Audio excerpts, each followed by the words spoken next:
Muchísimas gracias, muy buenos días. Es para mí verdaderamente un honor y un privilegio y un placer el poder compartir con ustedes, más o menos en las dos próximas horas, una cuestión tan enormemente relevante como esas diferencias entre el denominado textus receptus. Algunos preferimos llamarlo texto mayoritario, otros prefieren hablar del texto bizantino, y el texto crítico.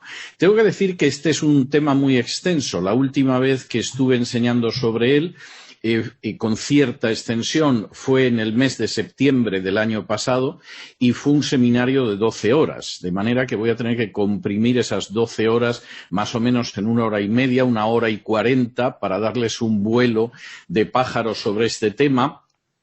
Pero en cualquiera de los casos creo que los cabos que van a quedar sueltos en la exposición, que me temo que va a ser más de uno y más de dos, pues intentaremos anudarlos en el tiempo que dediquemos a las preguntas. En la exposición yo fundamentalmente me voy a dedicar a 4 cuestiones. En primer lugar, me van a permitir que dedique no más de 4 o 5 minutos a hacer alguna referencia a la conservación del texto bíblico. Voy a entrar a continuación en las diferencias que encontramos en el texto del Nuevo Testamento entre el texto mayoritario, si ustedes lo prefieren, el textus receptus, y el texto crítico. Vamos a ver, en tercer lugar, las razones para que existan esas diferencias, que ciertamente no son razones pequeñas, y finalmente llegaré a algunas conclusiones antes de entrar en el periodo de las preguntas. Primero, permítanme que dedique escasos minutos, pero me parece esencial, a la cuestión de la conservación del texto del Nuevo Testamento que nos ha llegado, porque la verdad es que el texto del Nuevo Testamento, tal y como nos ha llegado, no tiene paralelo ni en los textos de la Antigüedad ni tampoco en cuanto a otras religiones. Voy a ser sucinto, pero creo que es importante dedicar 5 minutos a esto. Por ejemplo, nosotros tenemos un texto, si comparamos con otras religiones, de la vida de Buda, que son textos que hablan de un personaje que vivió entre el siglo V y el siglo IV antes de Cristo, pero los textos más cercanos que tenemos son desde el siglo I antes de Cristo hasta el siglo III después de Cristo. Estamos hablando de varios siglos que tenemos entre la primera biografía de Buda y la vida de Buda cuando se produjo de manera clara, histórica. Si vamos al caso del Islam, y es una religión no desdeñable, una religión con más de 1.000 millones de miembros no es ninguna tontería, estamos hablando de biografías de Mahoma que no aparecen hasta 2 o 3 siglos después de la muerte de Mahoma. Estamos hablando de una distancia considerable, hablamos en algunos casos de 150, más de 200 años en ese sentido. ¿Qué pasa en el caso del Nuevo Testamento? Y, por supuesto, les adelanto que las copias que tenemos son tardías, son escasas, etcétera, etcétera. ¿Qué pasa en el caso del Nuevo Testamento? En el caso del Nuevo Testamento tenemos 5.686 manuscritos totales o parciales del Nuevo Testamento en griego. Son 109 papiros, 307 unciales, 2.868 minúsculos y 2.410 leccionarios. Estamos hablando de más de 5.500, casi 6.000 manuscritos del Nuevo Testamento. Pero además de eso, contamos con 9.300 traducciones antiguas. No en 9.300 lenguas, sino en distintas lenguas, 9.300 traducciones antiguas. Estamos hablando de un periodo que se está extendiendo desde el siglo I hasta unos siglos después de Cristo. Alguno se preguntará, bueno, esos son muchos manuscritos del Nuevo Testamento, es lo normal para un texto antiguo, es algo escaso, ¿qué es lo que hay? Les voy a dar varios ejemplos para que se den cuenta de cómo el Nuevo Testamento se ha transmitido de una manera absolutamente extraordinaria y abundantísima.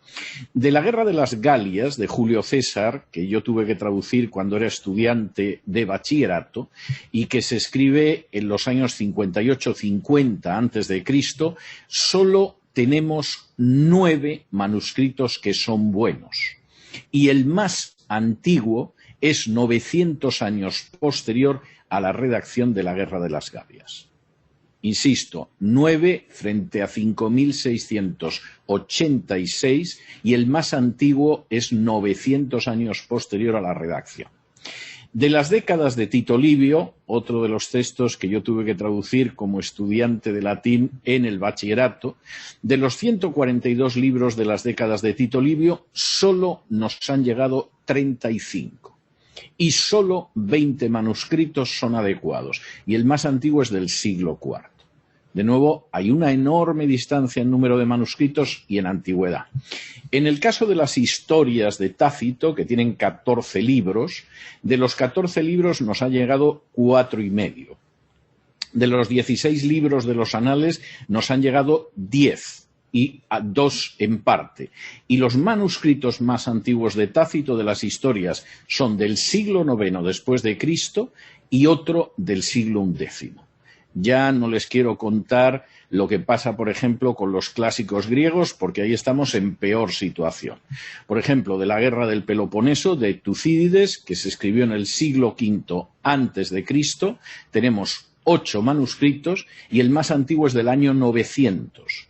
Es decir, estamos hablando de prácticamente 1.400, 1.300, 1.400 años de distancia entre los hechos que se relatan y lo que pasa, por el contrario, con esos manuscritos.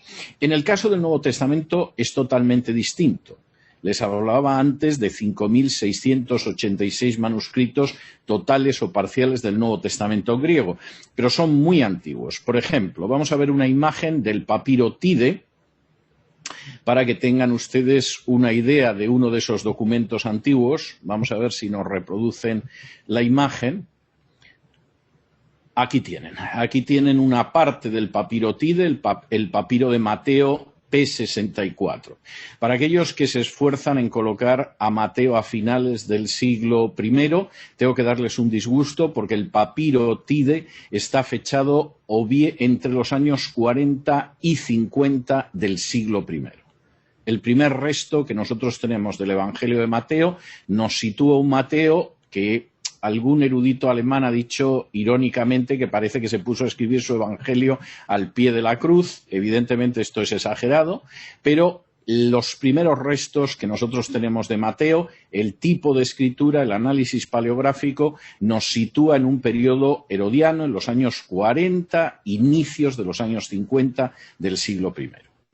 El texto de Mateo es un texto muy antiguo y además nos ha sido transmitido por miles de fuentes. El segundo papiro que vamos a ver, que es el John Rylands de Juan, aquí tienen ustedes el fragmento más antiguo que tenemos del Evangelio de Juan, es aproximadamente del año 90.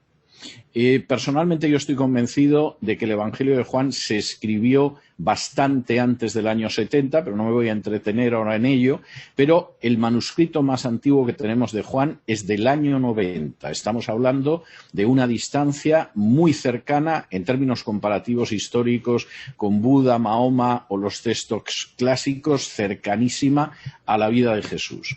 Vamos a ver los papiros de Qumran de Marcos, que este es uno de los fragmentos de Marcos más antiguos con que contamos. Estamos hablando de la década de los 60, inicios de la década de los 60, uno de los textos más antiguos que contamos del Evangelio de Marcos. Por lo tanto, hablamos de fuentes muy antiguas.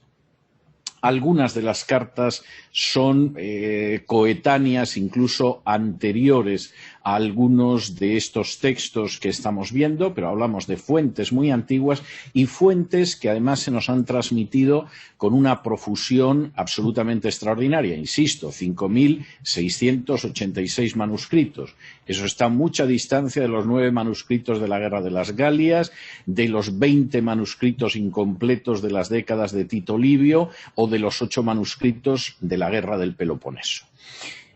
Esa transmisión del Nuevo Testamento, que verdaderamente carece de comparación en cantidad, en calidad y en cercanía con cualquier fuente que tengamos de la historia antigua y de la historia medieval, y casi, si me apuran, de la historia moderna, y casi llegaríamos a la contemporánea, sin embargo, provoca una perplejidad cuando de pronto uno se acerca al texto, a las ediciones del Nuevo Testamento, y aprecia que hay una diferencia muy notable. No voy a hablar en cuanto a la traducción, el lenguaje, etcétera, porque lógicamente el lenguaje va variando con el paso del tiempo y la manera de expresarse de una persona en el siglo XIII, en el siglo XVI, en el XIX y en el XXI no es la misma, sino que me estoy refiriendo al contenido del texto. Y llegamos a la segunda parte de la exposición y parte importante. Cuando llegamos al Nuevo Testamento, según la edición del Nuevo Testamento que ustedes manejen, van a encontrar una serie de traducciones, mejores o peores a la lengua a la que vayan, pero son traducciones que están basadas en el texto recibido o texto mayoritario, y luego explicaré lo de texto mayoritario, por qué lo denomino así y por qué lo denominamos así en general, y otras que obedecen al texto crítico y que es diferente. Y las diferencias son notables. Y dado que las nuevas versiones de la Biblia, mayoritariamente en las últimas décadas, han ido siguiendo el texto crítico y no el texto mayoritario, pues se puede apreciar una diferencia entre lo que sería una versión Reina Valera clásica y lo que sería, por ejemplo, la nueva versión internacional. Yo quisiera decir, y esto me parece muy importante establecerlo desde el principio, que las diferencias no son diferencias que tengan que ver con el estilo, con la modernidad del lenguaje, etcétera. Eso es absolutamente secundario. El gran problema es que nos encontramos con 2 textos distintos como base para traducir el Nuevo Testamento, y el texto crítico es un texto alterado, mutilado, cambiado, en el que se han suprimido versículos y donde además se hace incidencia en cuestiones que no son secundarias, sino que son cuestiones de relevancia teológica y de relevancia práctica. En los próximos minutos me voy a detener en algunos ejemplos. Podríamos estar con docenas de ejemplos, pero me voy a detener en algunos ejemplos para que vean ustedes cómo las diferencias no son pequeñas. Voy a empezar con textos que están relacionados con la divinidad de Cristo, y para que puedan ustedes apreciar la diferencia voy a hacer primero una lectura en la versión Reina Valera y con posterioridad habrá una persona que hará esa misma lectura en la nueva versión internacional, que es una de las últimas versiones que se han publicado en los últimos años y que se apoya en ese texto crítico, como se denomina, del que tendremos ocasión de hablar ampliamente. Vamos a empezar con textos que tienen que ver con la divinidad de Cristo y que han sido alterados, mutilados, cambiados. Vamos a empezar con Juan, capítulo 3 y versículo 13, donde aparece una referencia a la omnipresencia del Hijo del Hombre y, por lo tanto, al hecho de su divinidad. Dice en Juan 3:13, y nadie subió al cielo, sino el que descendió del cielo, el Hijo del Hombre que está en el cielo. La persona que va a leer el texto, ¿podría leerlo en la nueva versión internacional? Nadie ha subido jamás al cielo, sino el que descendió del cielo, el Hijo del Hombre. Como ven ustedes, está suprimida la frase que está en el cielo. lo cual evidentemente evita esa referencia a la omnipresencia del Hijo del Hombre, que obviamente no solo es un hombre, aunque lo sea también, sino que además se da la circunstancia de que es omnipresente porque es Dios.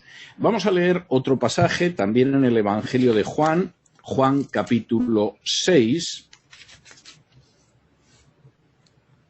y versículo 69, donde en la versión Reina Valera, que está basada en el texto mayoritario, en Juan 6:69, dice lo siguiente: y nosotros creemos y conocemos que tú eres el Cristo, el Hijo de Dios viviente. ¿Podría leerlo en la Nueva Versión Internacional? Y nosotros hemos creído y sabemos que tú eres el Santo de Dios. Bien, hay una diferencia notable entre el Mesías y el Hijo de Dios viviente o ser el Santo de Dios. No es que esté mal ser el Santo de Dios, pero evidentemente aquí se ha sustituido la referencia a la mesianidad y a la filiación divina de Cristo. Vamos a ir a Hechos, capítulo 8, donde en este caso la mutilación es más grave. En Hechos, capítulo 8, donde se nos narra la predicación de Felipe al eunuco, versículos, y ya se ha hablado de cómo Felipe se encuentra con el eunuco que está leyendo Isaías 53, Felipe le explica de quién está hablando el profeta Isaías, el eunuco se convierte, y entonces dice así en Hechos capítulo 8 y versículos 36 y 37. Y yendo por el camino, llegaron a cierta agua y dijo el eunuco: he aquí agua, ¿qué impide que yo sea bautizado? Y Felipe dijo: si crees de todo corazón, bien puedes. Y respondiendo dijo: creo que Jesucristo es el Hijo de Dios. ¿Cómo aparece en la Nueva Versión Internacional? Dice: mientras iban por el camino, llegaron a un lugar donde había agua, y dijo el eunuco: mire usted, aquí hay agua, ¿qué impide que yo sea bautizado? El versículo 37 no aparece. Efectivamente, el versículo 37 está suprimido y es un versículo que tiene bastante relevancia. Cuando él dice que impide que yo sea bautizado, hay una respuesta de Felipe que es: si crees de todo corazón, bien puedes, y el eunuco le responde: creo que Jesucristo es el Hijo de Dios. De hecho, la ausencia de ese versículo es absurda y es estúpida, porque la pregunta del eunuco no queda respondida. Y de hecho, pasamos al versículo 38, donde se dice que mandó parar el carro, descendieron ambos al agua, etcétera, etcétera. Es decir, carece de sentido. Pero el texto crítico en el que se basa la Nueva Versión Internacional ha suprimido ese versículo. Vamos a ir a la primera carta a los Corintios, capítulo 15. Primera de Corintios, capítulo 15. Y versículo 47, donde también aparece otra notable omisión relacionada con la divinidad de Cristo. Dice así en 1 Corintios 15, 47. El primer hombre es de la tierra, terreno. El segundo hombre, que es el Señor, es del cielo. ¿Cómo aparece ahí? El primer hombre era del polvo de la tierra, el segundo hombre del cielo. Se suprime la afirmación importantísima, muy relevante, de que ese segundo hombre, que es Cristo, es el Señor. Y la idea de las referencias a Cristo en este sentido y cómo se suprimen ciertas cosas son notables. Vamos a ver otra supresión parecida en la carta a los Efesios, capítulo 3, e insisto en que estamos viendo solamente algunos botones de muestra. A ver, todos los textos alterados nos llevaría muchas horas, pero vamos a ver otro texto en Efesios capítulo 3 y versículo 14, donde el texto mayoritario dice: por esta causa doblo mis rodillas al Padre de nuestro Señor Jesucristo. ¿Cómo traduce la Nueva Versión Internacional? Dice: por esta razón me arrodillo delante del Padre. Se suprime la mención a nuestro Señor Jesucristo. En algún caso la supresión es peor. Por ejemplo, si me acompañan a la primera carta a Timoteo, capítulo 3, Primera carta de Timoteo, capítulo 3, y versículo 16, contiene una afirmación enormemente importante desde una perspectiva teológica. Dice así en Primera de Timoteo, capítulo 3 y versículo 16. Y sin contradicción, grande es el misterio de la piedad. Dios ha sido manifestado en carne, ha sido justificado con el Espíritu, ha sido visto de los ángeles, ha sido predicado a los gentiles, ha sido creído en el mundo, ha sido recibido en gloria. ¿Cómo traduce la Nueva Versión Internacional? No hay duda de que es grande el misterio de nuestra fe. Él se manifestó como hombre, fue vindicado por el Espíritu, visto por los ángeles, proclamado entre las naciones, creído en el mundo, recibido en la gloria.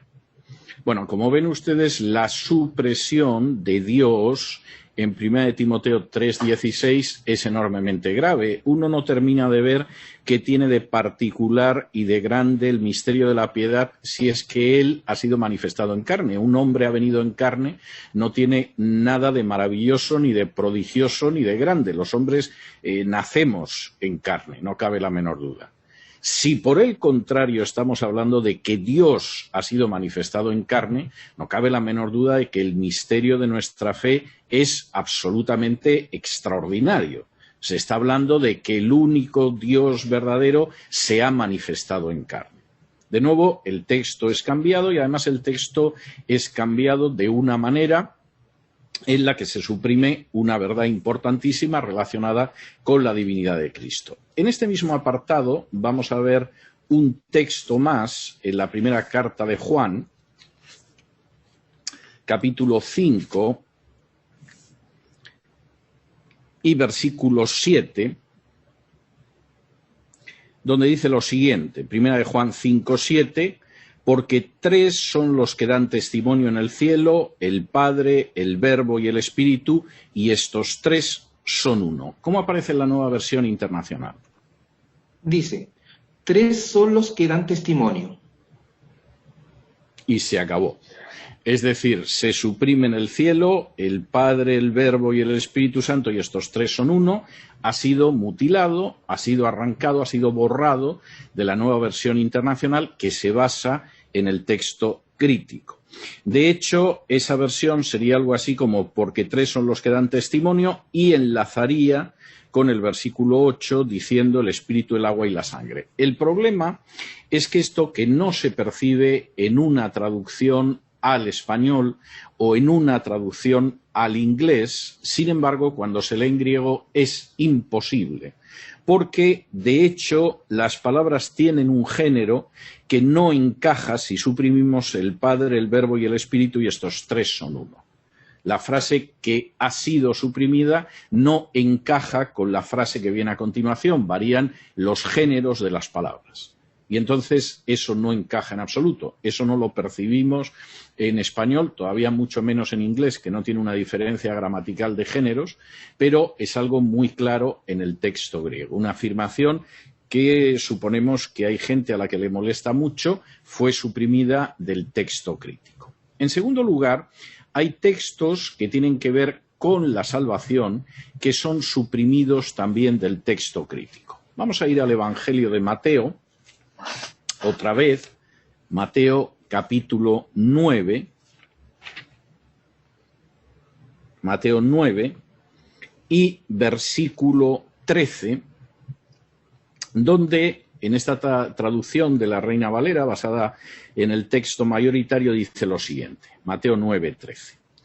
Andad pues y aprended qué cosa es misericordia quiero y no sacrificio, porque no he venido a llamar justos, sino pecadores a arrepentimiento. ¿Cómo traduce la Nueva Versión Internacional? Pero vayan y aprendan lo que significa: lo que pido de ustedes es misericordia y no sacrificios, porque no he venido a llamar a justos, sino a pecadores. Y se suprime la referencia al arrepentimiento. Bien, es obvio que Jesús vino a llamar a justos y no a pecadores, pero evidentemente a lo que vino a llamarlos es al arrepentimiento, arrepentimiento que desaparece en el texto crítico. Vamos a ir dentro del mismo Evangelio de Mateo al capítulo 18, Mateo 18 y versículo 11, donde aparece también una curiosa omisión. En Mateo 18:11 dice lo siguiente: porque el Hijo del Hombre ha venido para salvar lo que se había perdido. ¿Qué dice la Nueva Versión Internacional en Mateo 18:11? No aparece. No aparece. El versículo 11 ha sido mutilado de la Nueva Versión Internacional, que se basa en el texto crítico. Vamos a ir a Juan capítulo 6. Juan capítulo 6 y versículo 47, que el texto mayoritario dice así, Juan 6, 47. De cierto os digo, el que cree en mí tiene vida eterna. ¿Cómo traduce la Nueva Versión Internacional Juan 6, 47? Dice, ciertamente les aseguro que el que cree tiene vida eterna. Sin embargo, el texto va más allá del que cree, porque no es el hecho de creer en un sentido amplio lo que garantiza la salvación o el hecho de que uno tenga vida eterna, sino el hecho de creer en el Hijo. Es no el que cree, sino el que cree en mí, el que tiene vida eterna. Vamos a ver otro pasaje donde también una referencia a la salvación aparece mutilada en la Nueva Versión Internacional, que se basa en el texto crítico. Vamos a ir a Colosenses, capítulo 1. Colosenses 1:14 dice así: en el cual tenemos redención por su sangre, la remisión de pecados. Querría leer, por favor, Colosenses 1:14 en la Nueva Versión Internacional. Dice, en quien tenemos redención, el perdón de pecados. Eso es, aparece suprimida la referencia a la sangre de Cristo. Esto vamos a explicar después a qué se debe, pero de momento en el pasaje esa referencia a la sangre de Cristo como elemento central en la redención, en la remisión de pecados, ha sido mutilada. En tercer lugar, hay textos suprimidos en el texto crítico que hacen referencia a profecías cumplidas.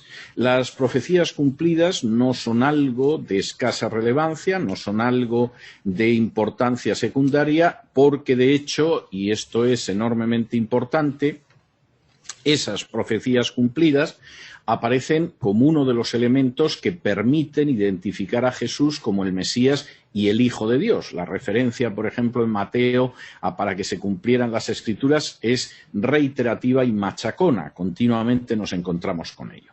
Bueno, vamos a ir al Evangelio de Mateo, capítulo 27, Mateo 27 y versículo 35, y dice así: y después que lo hubieron crucificado, repartieron sus vestidos, echando suertes, para que se cumpliese lo que fue dicho por el profeta: se repartieron mis vestidos y sobre mi ropa echaron suertes.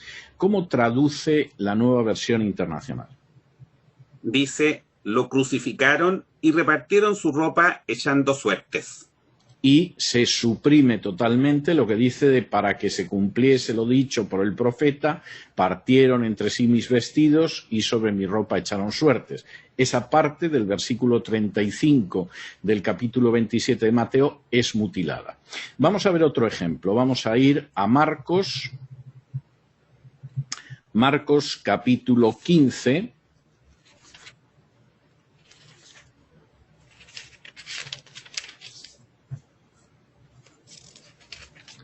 ...15, 28, y dice así en Marcos 15, 28. Vamos a leer desde el 27 para tomar el contexto.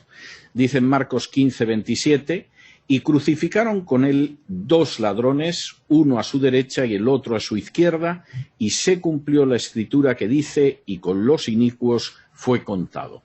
¿Cómo tenemos este texto en la Nueva Versión Internacional? Dice Marcos 15, 27 y 28. Sí. 27. Con él crucificaron a 2 bandidos, uno a su derecha y otro a su izquierda. El 28 no está. Efectivamente, la referencia a se cumplió la escritura que dice y con los inicuos fue contado, ha sido mutilada, ha sido arrancada del texto crítico y por lo tanto no aparece en una traducción del Nuevo Testamento como la de la Nueva Versión Internacional. Esto pasa, en cuarto lugar, con textos relacionados con la vida cristiana, que también han sido objeto de mutilación mayor o menor. Vamos a ir de nuevo al Evangelio de Mateo, capítulo 6. Mateo, capítulo 6, que en el versículo 13 dice lo siguiente. Es el final de la oración que Jesús enseñó a sus discípulos del Padre Nuestro y dice así en Mateo 6:13. Y no nos metas en tentación, mas líbranos del mal, porque tuyo es el reino y el poder y la gloria por todos los siglos. Amén. ¿Cómo aparece en la Nueva Versión Internacional? Y no nos dejes caer en tentación, sino líbranos del maligno. Se suprime totalmente, se mutila, se extirpa la referencia a que tuyo es el reino y el poder y la gloria por todos los siglos. Amén. Lo cual, dicho sea de paso, es la conclusión lógica del Padre Nuestro. El Padre Nuestro empieza diciendo que Dios es nuestro Padre y después de una serie de peticiones, esas peticiones se basan en porque tuyo es el reino y el poder y la gloria por todos los siglos. Amén. Por supuesto, esa conclusión del Padre Nuestro ha sido mutilada en el texto crítico y no puede aparecer en una versión reciente como la Nueva Versión Internacional que se basa en el texto crítico. Vamos a ver también en el Evangelio de Mateo, vamos a ir al capítulo 23, Mateo 23 y versículo 14, donde dice lo siguiente, en Mateo 23, 14. Ay de vosotros, escribas y fariseos hipócritas, porque coméis las casas de las viudas y por pretexto hacéis larga oración. Por eso llevaréis más grave juicio. ¿Cómo traduce Mateo 23, 14 la Nueva Versión Internacional? Mateo 23, 14 no existe. No existe. Mateo 23, 14 ha sido suprimido de la Nueva Versión Internacional de acuerdo con el texto crítico. Supongo que aquellos que se dedican a saquear a las pobres viudas con pretexto de hacer la oración deben de sentirse muy felices con la Nueva Versión Internacional. Vamos a ver Mateo 17. Mateo 17 y versículo 21. Jesús está hablando con sus discípulos que no se explican por qué no han conseguido arrojar un demonio y entonces Jesús les da la conclusión de su enseñanza y dice lo siguiente en Mateo 17, 21. Mas este linaje no sale sino por oración y ayuno. ¿Qué dice la Nueva Versión Internacional? Del versículo 20 se salta al 22. Desaparece el versículo 21. El versículo 21 ha sido mutilado, con lo cual no nos enteraríamos en la Nueva Versión Internacional el tipo de demonio que es este, que no sale sino por oración y ayuno. Vamos a ver otro pasaje en Marcos capítulo 10. Marcos 10 y versículo 24. Y dice así en Marcos 10, versículo 24. Y los discípulos se espantaron de sus palabras, mas Jesús respondiendo les volvió a decir, hijos, cuán difícil es entrar en el reino de Dios, los que confían en las riquezas. ¿Cómo traduce la Nueva Versión Internacional? Marcos 10, 24. Sí. Los discípulos se asombraron de sus palabras. Hijos, qué difícil es entrar en el reino de Dios, repitió Jesús. suprime totalmente la referencia a los que confían en las riquezas. Sin embargo, esa supresión es estúpida y es absurda, porque si miran ustedes el versículo 23, esa supresión no se puede sostener. Dice en el versículo 23, entonces Jesús, mirando alrededor, dice a sus discípulos, cuán difícilmente entrarán en el reino de Dios los que tienen riquezas. Y los discípulos se espantaron de sus palabras, mas Jesús respondiendo les volvió a decir, y que les dice lo mismo, cuán difícil es entrar en el reino de Dios a los que confían en las riquezas. La supresión incluso resulta totalmente absurda. Vamos a ver en el siguiente capítulo de Marcos, en Marcos capítulo 11, el versículo 26, que dice así, Marcos 11, 26. Porque si vosotros no perdonareis, tampoco vuestro Padre que está en los cielos os perdonará vuestras ofensas. ¿Cómo traduce la Nueva Versión Internacional Marcos 11, 26? No aparece. No aparece. Marcos 11, 26 también ha sido mutilado. Estos son simplemente algunas pinceladas, algunos botones de muestra, algunos ejemplos para que contemplen cómo el texto mayoritario, el texto recibido, textus receptus, y el texto crítico son diferentes. Y de hecho, el texto crítico mutila pasajes que tienen que ver con la divinidad y el señorío de Cristo, con la vida cristiana, con la doctrina de la expiación, sobre todo, y la de la salvación, etcétera, etcétera. Hemos visto algunos ejemplos.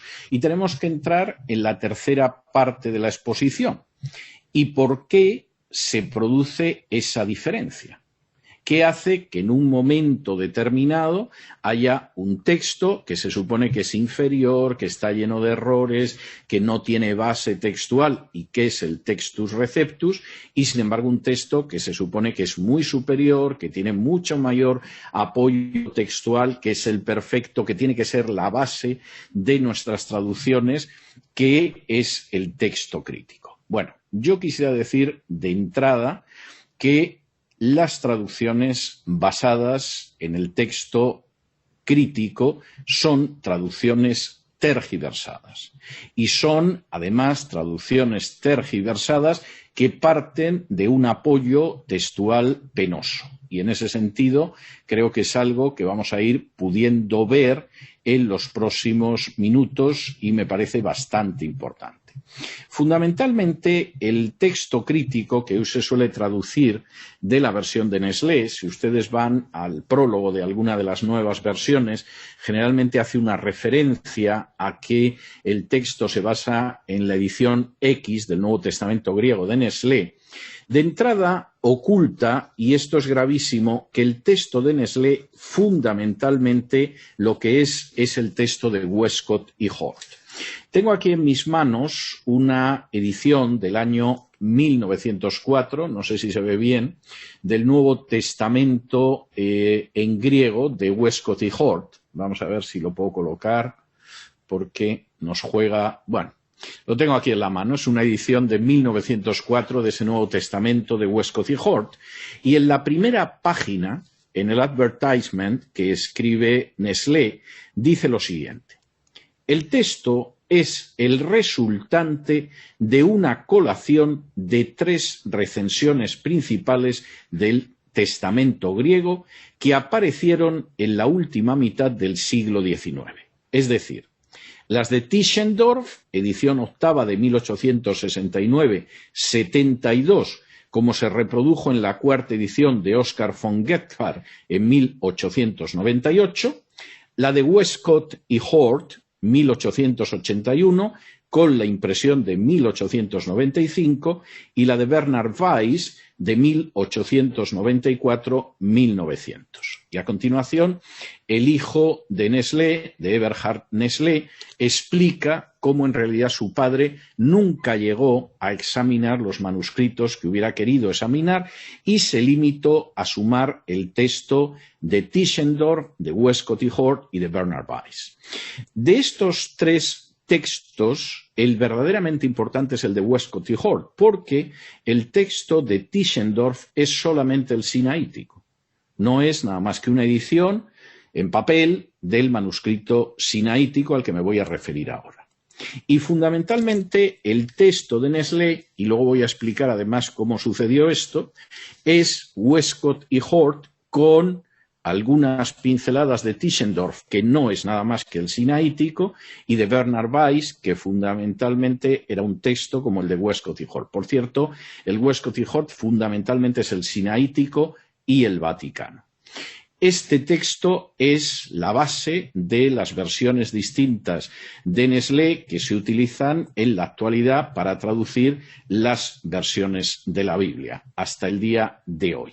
De manera que cuando algunos dicen, defendiendo las nuevas versiones bíblicas, que la antigüedad y exactitud de los manuscritos es mayor que en el caso del texto recibido, y eso justifica las alteraciones del texto bíblico, de las que he citado unos pocos ejemplos, y que además el sinaítico y el vaticano pues son como dos especies de pilares extraordinarios de lo que son los textos del Nuevo Testamento, lo que dan es muestra de una ignorancia peligrosísima o de una mala fe no menos peligrosa. Y les voy a poner algún ejemplo de por qué esto es así. Por ejemplo, el final de Marcos 16, los versículos del 9 al 20 de Marcos 16, no están en el texto crítico. A veces en alguna de las nuevas versiones se incluyen entre corchetes o en una nota a pie de página, pero no están en el texto crítico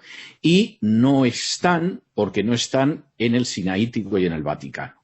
Y uno diría, hombre, si el sinaítico y el vaticano son tan buenos, pues claro, es que eso alguien se lo inventó y lo pegó ahí y nos ha llegado, pero los versículos del 9 al 20 nunca estuvieron en el texto del Evangelio de Marcos. Bueno, permítanme darles un dato para que se hagan ustedes una idea de hasta qué punto esto es insostenible. En estos momentos tenemos 620 manuscritos del Evangelio de Marcos. 620. De estos 620, 618 tienen los versículos del 9 al 20 de Marcos 16. Es 2 contra 618. ¿Cuál es la división de esos 618 de 620 que tienen Marcos 16 del 9 al 20? Los 600 manuscritos minúsculos lo tienen todo. De los 15 unciales, todos lo tienen. Y de los 5 códices lo tienen 3. Los 2 únicos códices que no los tienen son el sinaítico y el vaticano. ¿Realmente a alguien le parece que hay una lógica para suprimir 11 versículos del Evangelio de Marcos, cuando de los 620 manuscritos que contienen el Evangelio de Marcos, 618 lo contienen y solo hay 2 códices que no lo tienen, que son el sinaítico y el vaticano? No, no existe ninguna lógica. Vamos a ver por qué sucede luego esto. Pero sí me voy a detener en qué es el sinaítico y el vaticano, que son la base textual fundamental de Westcott y Hort, y luego de la edición de Nestlé, y luego del texto crítico, aunque ocasionalmente se haga referencia a otros manuscritos. Primero, el sinaítico y el vaticano son textos corruptos. Y esto es enormemente importante. Es lo que en crítica textual se conocen como textos corruptos. Un texto corrupto no es que sea incompleto.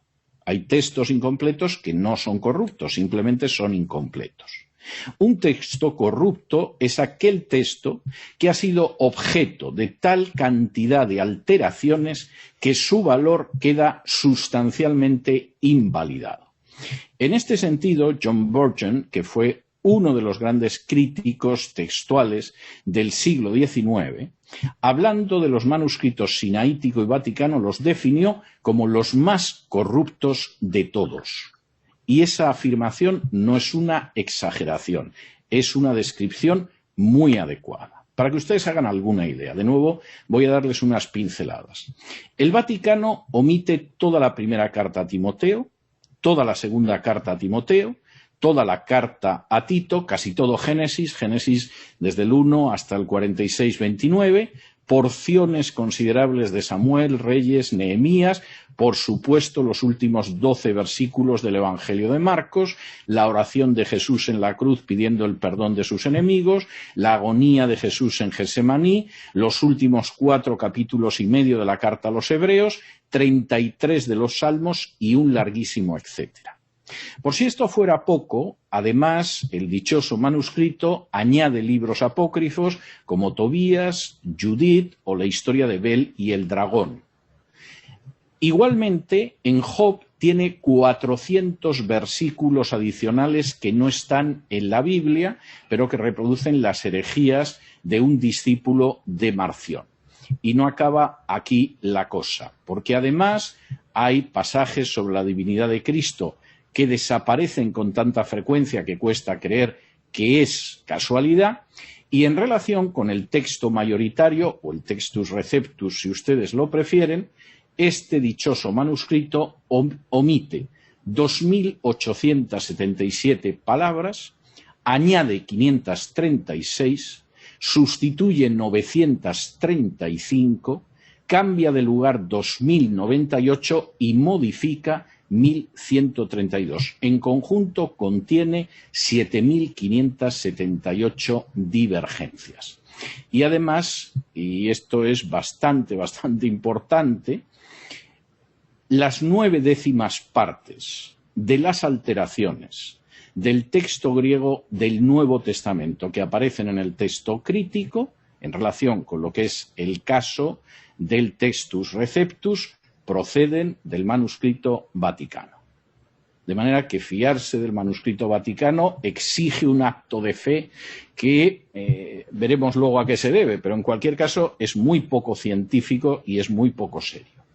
¿Qué pasa en el caso del sinaítico? Bueno, el sinaítico, en plan optimista, ya hay gente que dice que no puede ser anterior a la segunda mitad del siglo V. Pero aparte de esto, hay una corriente de los especialistas que sostiene que el manuscrito sinaítico es un documento falso, que se redactó durante el siglo XIX y que además la falsificación es muy fácil de descubrir cuando se tiene en cuenta el vocabulario y la diferencia de color de las distintas partes del documento. Entrar en esto me llevaría mucho tiempo, pero sí les puedo adelantar que sea de finales del siglo V o sea una falsificación del siglo XIX, el sinaítico no es menos corrupto que el Vaticano. De hecho, para que ustedes se hagan una idea, en el caso del sinaítico nos encontramos con un documento en el que realizaron modificaciones no menos de 10 escribas. Para aquellos que creen que es un texto de finales del siglo V, bueno, pues consideran que las modificaciones se extendieron a lo largo de 700 años. Para aquellos que creen que es una falsificación del siglo XIX, pues evidentemente piensan que se produjo en un periodo de tiempo menor y que el falsificador pues no era una persona especialmente ducha. Tischendorf, que fue el supuesto descubridor del sinaítico, señaló él mismo que el sinaítico tenía 14.800 alteraciones. Repito, 14.800 alteraciones. No es precisamente un texto que uno se sienta tentado a creer. Solo en los evangelios omite unas 4.000 palabras, añade otras 1.000 y cambia de lugar y altera otras 3.000 palabras. Además de esto, contiene unas 1.500 lecturas, se dice pronto 1.500 lecturas, que no aparecen en ningún otro manuscrito, ni uno solo.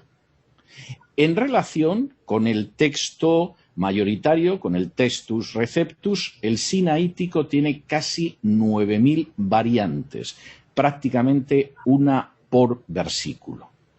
Y como en el caso del manuscrito vaticano, las omisiones son enormes. Por ejemplo, carece del final de Marcos. Junto con el Vaticano son los dos únicos manuscritos que tenemos donde no aparece el final de Marcos. No tiene el final de Juan. Faltan las 39 palabras de Juan 19, 20 y 21. Nos faltan las 20 palabras de Juan 20, 5 y 6. Nos faltan 19 palabras de Marcos 1, 32 al 34. Nos faltan 14 palabras de Marcos 15, 47. Y luego tenemos alteraciones de pasajes como Juan 5, 4, Mateo 16, 2 y 3, Romanos 16, 24, el final de Marcos suprimido, por supuesto desaparece Primera de Juan 5, 7, Hechos 8, 37, que lo hemos visto, etcétera, etcétera, etcétera. Y, por supuesto, incluye apócrifos como Bel y el dragón, Tobías y Judith. Esto ya es bastante grave, es decir, basar un texto crítico, sobre todo en el Sinaítico y en el Vaticano, que son textos corruptos, exige una explicación y voy a hablar de ello luego, pero ya es bastante grave de por sí. Pero hay un problema adicional, y es que el Sinaítico y el Vaticano tampoco coinciden entre sí. El Vaticano contiene cerca de 8.000 alteraciones y el Sinaítico cerca de 9.000 en relación con el Textus Receptus. Pero es que esas alteraciones, esas variaciones, esas diferencias con el Textus Receptus ni siquiera son las mismas. Es decir, el Vaticano tiene unas, el Sinaítico tiene otras. El Sinaítico y el Vaticano presentan discrepancias entre sí que no son menos de una docena de veces por página. Y en este sentido, Caldwell, que estudió muy bien esa relación paralela entre el Sinaítico y el Vaticano, señalaba que en el 70% de los versículos de los Evangelios, el Sinaítico y el Vaticano no coinciden. Burgeon, que pensaba que el Sinaítico y el Vaticano eran los textos más corruptos de todos, y tenía toda la razón del mundo, escribió lo siguiente: es más fácil encontrar dos versículos consecutivos en los que estos manuscritos difieren que dos en los que concuerdan. De manera que el Sinaítico y el Vaticano no es que sean dos grandes textos que coinciden, no, entre ellos hay unas discordancias salvajes, aparte de que son dos textos corruptos. Y por supuesto, analizando desde un punto de vista meramente científico y racional, resulta obvio que pretender fundamentar un texto adecuado del Nuevo Testamento griego sobre estos manuscritos corruptos es absolutamente inaceptable. A decir verdad, constituye un disparate sin paliativos y dice muy poco de la preparación o de la honradez de aquellos que lo apoyan. Segundo, el Sinaítico y el Vaticano no solo es que son documentos que son corruptos, es que además son tardíos. Y en ese sentido, en comparación con el texto mayoritario o el Textus Receptus, son textos muy tardíos. Ambos pertenecen al siglo IV. En el caso del Sinaítico, si es un documento auténtico, no sería anterior al final del siglo V. Si es una falsificación, no vamos ni a hablar.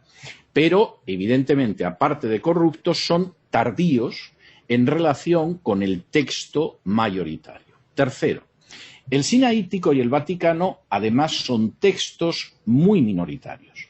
Guste o no guste, lo cierto es que no representan la mayoría de manuscritos que tenemos ni de lejos. De hecho, las lecturas del Sinaítico y del Vaticano son menos del 5%, vuelvo a repetirlo, menos del 5% de las lecturas que encontramos en 5.309 manuscritos que contienen en todo o en parte el texto griego del Nuevo Testamento. De manera que, por resumir, la base fundamental del texto de Westcott y Hort, a su vez base de Nestlé, a su vez base del texto crítico del que parten las versiones contemporáneas del Nuevo Testamento en su mayoría, son el Sinaítico y el Vaticano, que son, primero, tardíos y posteriores a las primeras traducciones del Nuevo Testamento a lenguas populares, que como veremos se basan en el texto mayoritario. Segundo, son poco o nada fiables por su carácter corrupto y alterado. Tercero, no coinciden con más del 95% de los manuscritos que en todo o en parte recogen lo que es el texto griego del Nuevo Testamento. Cuarto, discrepan incluso entre sí, ni siquiera puedes decir que el Sinaítico y el Vaticano van de la mano, sino que discrepan entre sí. Y quinto, están muy influidos por las herejías de autores como Marción o como Orígenes. Frente a esto, ¿qué pasa con el texto mayoritario o el textus receptus? Bueno, voy a hacer la afirmación, voy a explicar esto y aquí voy a hacer un descanso para luego pasar a por qué hemos llegado a esta situación.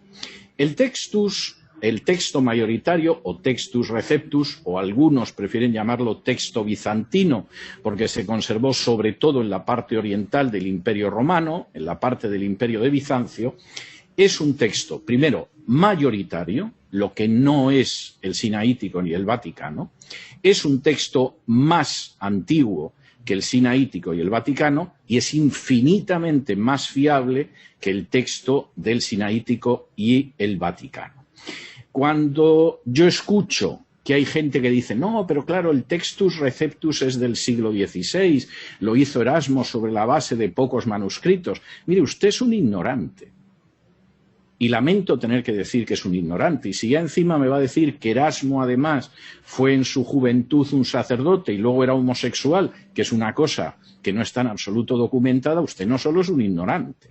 Usted pretende defender lo indefendible sobre la base de su ignorancia o de su mala fe.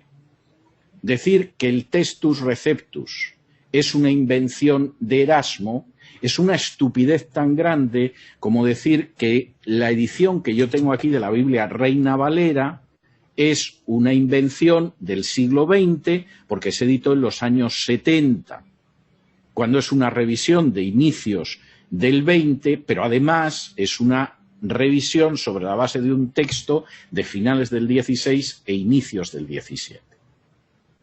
Y en última instancia, Erasmo está utilizando una serie de manuscritos escasos, mucho más fiables que el Sinaítico y el Vaticano, y además son manuscritos que se refieren a un texto que es mucho más antiguo que el Sinaítico y el Vaticano. De manera que, por favor, no juguemos con Erasmo, porque esta es una cosa muy seria. Primero, el textus receptus, o el texto mayoritario, a diferencia del Sinaítico y el Vaticano, base del texto crítico de Westcott y Hort y de Nestlé, es un texto aplastantemente mayoritario. Algo más del 95% de los manuscritos del Nuevo Testamento que nos han llegado, los consultara o no los consultara Erasmo en su día, coinciden con ese texto mayoritario, no con el Sinaítico y no con el Vaticano. Segundo, el textus receptus, que no es nada más que una edición del texto mayoritario, es muchísimo más antiguo que el Sinaítico y el Vaticano, porque de hecho es un texto anterior al siglo IV, que es cuando se escribió el Vaticano, y suponemos que en el V se escribió el Sinaítico, si es que no es un documento falso. ¿Y por qué sabemos eso? Por una razón muy sencilla.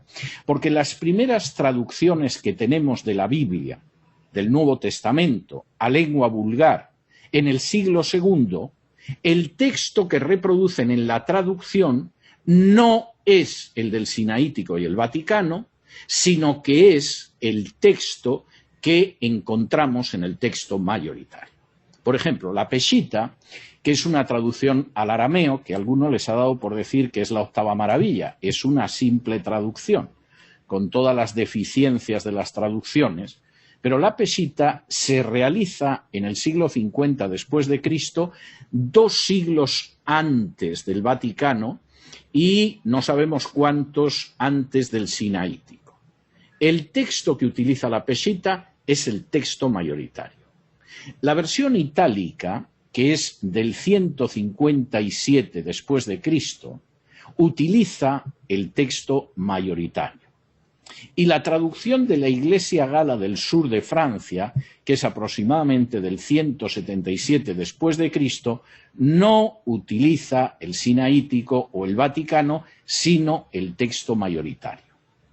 En pleno siglo IV, ese texto griego mayoritario es el preferido, desde luego nadie reproduce el sinaítico o el vaticano, en las nuevas versiones de la Biblia.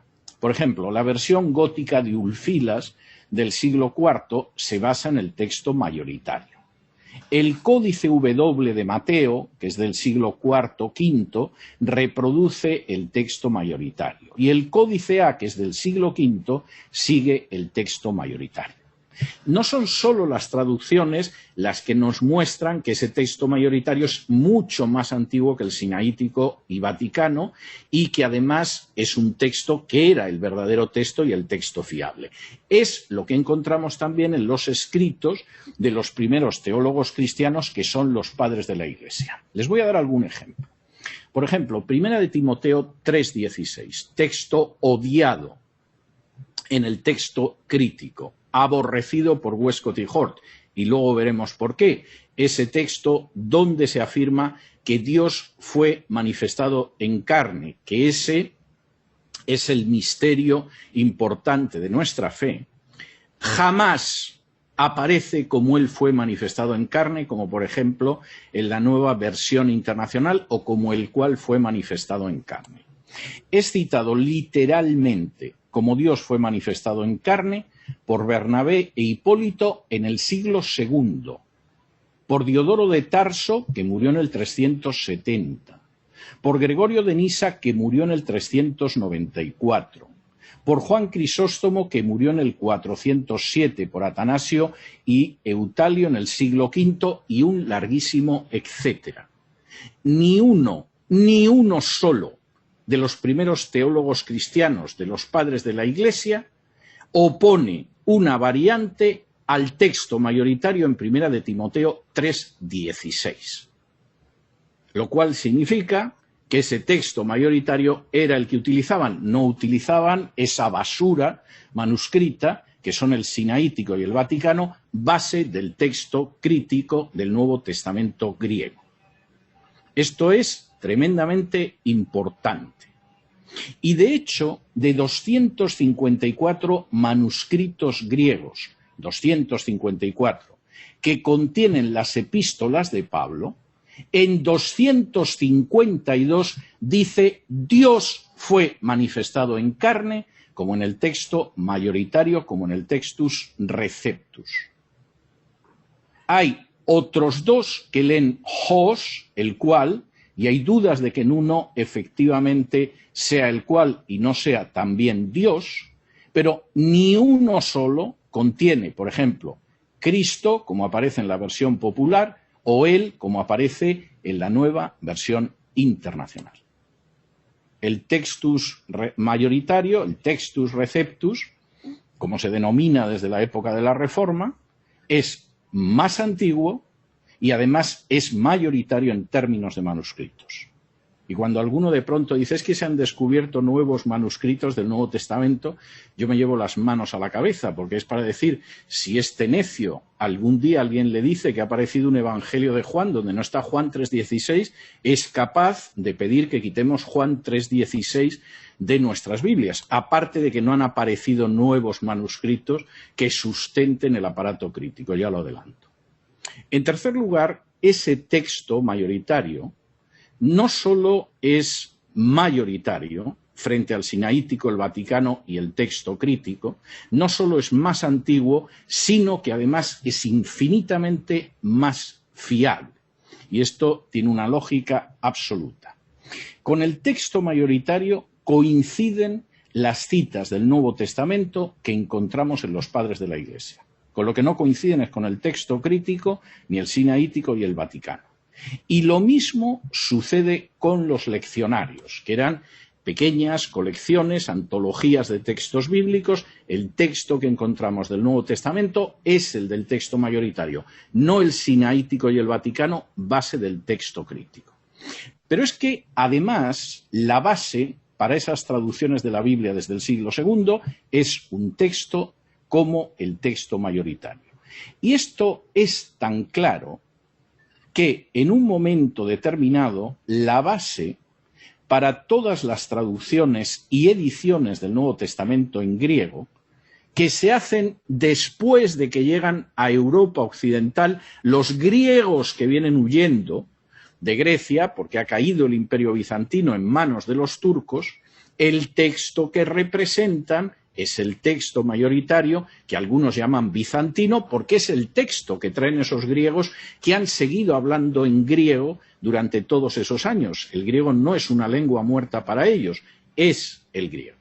Y por eso ese texto mayoritario es el que aparece en 1522 en la Biblia Políglota Complutense, que se publica en España, en Alcalá de Henares, es el que aparece en la traducción de Lutero al alemán, es el que aparece en la traducción de William Tyndale al inglés, es el que aparece en la traducción de Oliveton al francés, es el que aparece en la traducción de Coverdale al inglés y de Matthews al inglés, Taberné, Ginebra, Reina, Valera, etc.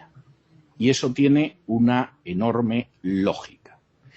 Ahora, la cuestión es la siguiente, y aquí vamos a tener que hacer un descanso.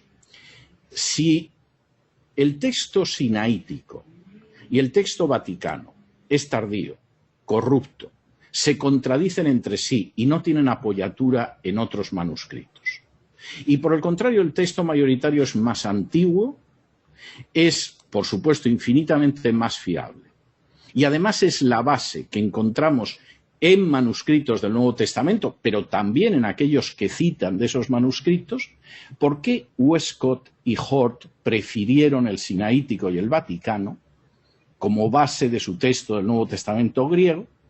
¿Qué les llevó a tomar una decisión que contradecía la lógica, el conocimiento y la historia del cristianismo a lo largo de casi 2 milenios? ¿Eso fue un error? ¿Fue simplemente ignorancia? Los que vinieron después de Westcott y Hort, como Nestlé, y dijeron, bueno, yo en vez de trabajar, echo mano del sinaítico de Tischendorf y de Westcott y Hort y ya me sale mi Nuevo Testamento en griego, actuaban por error, por ignorancia. Eso se lo voy a contar, pero será después de 5 minutos, porque ahora nos vamos a tomar un descanso de 5 minutos y vendrá la segunda parte de la exposición. Muchas gracias, hermano César Vidal, por esta detallada presentación, la habilidad que el Señor le ha dado para poder resumir en tanta información. Y realmente para nosotros es una bendición poder escuchar su exposición. Hermanos, está abierto en este momento el chat para que nos hagan llegar sus preguntas. Va a estar abierto durante todo el intermedio para que ustedes puedan ahí registrar sus preguntas y al término de la segunda exposición, junto al pastor Jimmy Rubilar, vamos a hacer las preguntas a nuestro hermano César Vidal para poder tener las respuestas. Hemos decidido hacerlo de esa manera para que podamos tener un control del tiempo que vamos a tener para el tiempo de preguntas y respuestas.